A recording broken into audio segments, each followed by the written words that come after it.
Andreas, mengapa Anda mengatakan dalam buku Anda bahwa sebagian besar kanker, jika tidak semua, akan hilang dengan sendirinya? Bagaimana dengan intervensi medis? Nah, seperti yang saya sebutkan, tubuh memproduksi sel kanker sepanjang waktu. Dan alasan tubuh melakukan itu adalah untuk menjaga sistem kekebalan tubuh tetap aktif. Kami melakukannya dengan berbagai cara. Kami membiarkan tubuh kami terpapar bakteri, virus dan sejenisnya untuk mempertahankan kekebalan, bahkan parasit. Ada sebuah studi baru yang baru saja keluar dan menunjukkan bahwa jika Anda membiarkan tubuh Anda terkena parasit dan kita semua memilikinya di tubuh kita, kita harus memilikinya. Anda menciptakan bagian dari sistem kekebalan tubuh. Anda benar-benar mengembangkan bagian yang sangat kuat dari satu sayap sistem kekebalan tubuh yang menjaga tubuh tetap sehat.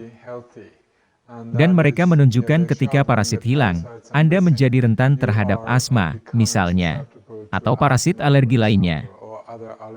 Ya. Jadi apa yang kita lakukan di masyarakat kita adalah mencuci tangan terus-menerus, yang menurut kita itu kemajuan masyarakat kuman terbelakang. Kita membutuhkan kuman. Kita membutuhkan banyak bakteri yang tumbuh di kulit kita dan bakteri menjaga kulit tetap sehat dan terlindungi dan mencegah organisme yang menyerang untuk menyusup ke kita. Jadi dengan menyingkirkan semua itu, dengan membunuh hal-hal seperti bakteri, sistem kekebalan tubuh menjadi malas. Ini benar-benar kehilangan kekuatan di area tertentu. Jadi dikatakan, apa yang harus saya lakukan jika saya tidak memiliki kuman untuk dilawan? Persis.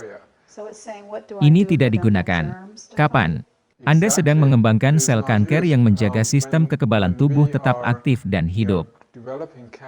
Dan karena itu, tubuh selalu menyembuhkan dirinya sendiri dari kanker sepanjang waktu. Benarkah?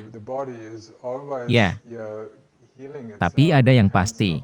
Tumor yang tumbuh karena sebagai tanggapan terhadap konflik, yang saya bahas sebelumnya, jadi banyak orang berjalan-jalan dengan kanker dan mereka bahkan tidak pernah tahu.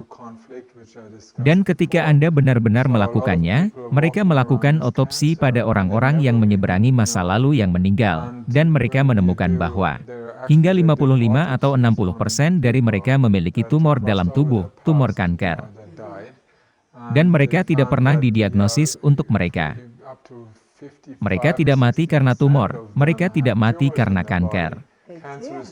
Mereka meninggal karena kecelakaan alam atau lainnya atau apapun. Jadi mereka tidak pernah mati karena mereka.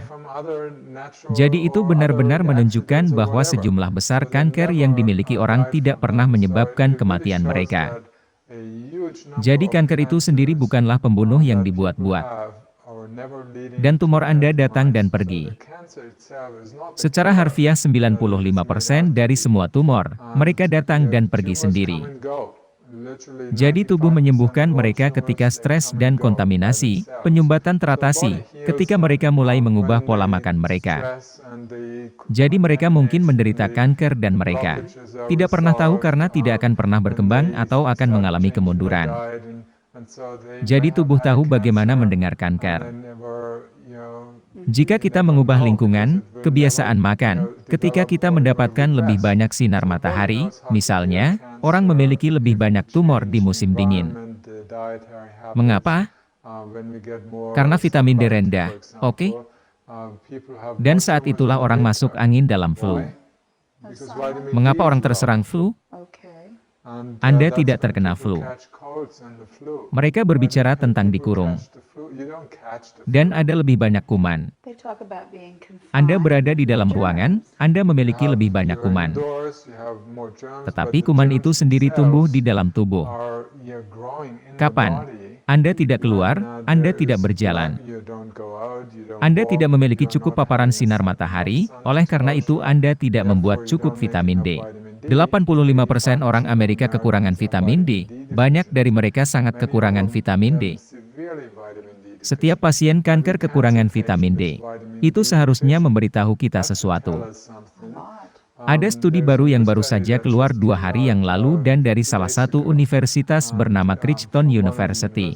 Dan itu menunjukkan bahwa 77% dari semua kanker dapat dihindari oleh Anda memiliki kadar vitamin D normal 77%. Jadi jika sesuatu dalam kedokteran akan memiliki tingkat keberhasilan 77%, itu akan menjadi dunia obat nomor 1 selamanya.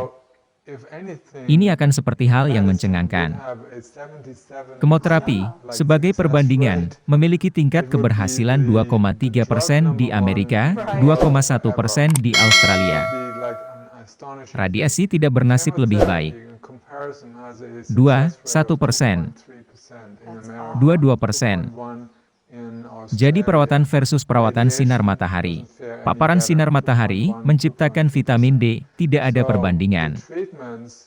Jadi di mana fokus kami adalah pada American Cancer Society bahkan tidak menyebutkan vitamin D, meskipun ada puluhan dan lusinan studi hebat yang telah dilakukan dalam 3 dekade terakhir yang menunjukkan bahwa vitamin D adalah hormon steroid yang penting. Ini bukan vitamin. Ini adalah hormon steroid.